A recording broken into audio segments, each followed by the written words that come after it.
Well, if they were going to be negative for a long time, you better own equities, or you better own something other than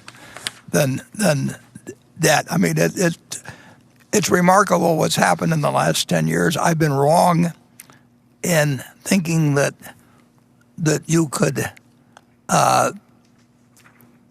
really have the developments you've had without inflation taking hold. But we have 120 odd billion.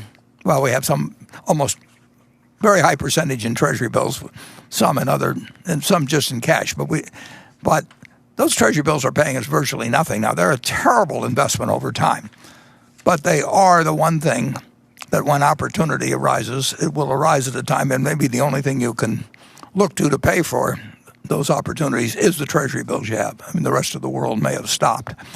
And we also need them to be sure that we can pay the liabilities we have in terms of policyholders over time, and we take that very seriously.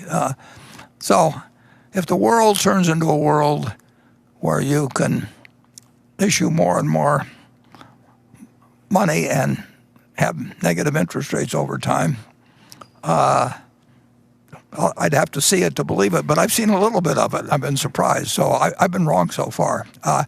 I do not think that I don't see how you can create I would say this: if you can have negative interest rates and pour out money and incur more and more debt relative to productive capacity, you'd think the world would have discovered it in the first couple thousand years rather than just coming on it now. But we will see.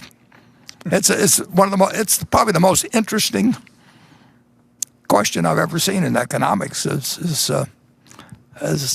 can you keep doing what we're doing now? And we've been able to do it.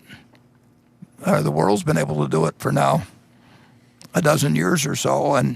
But we may be facing a period where we're testing that hypothesis that you can continue it with a lot more force than we've tested it before.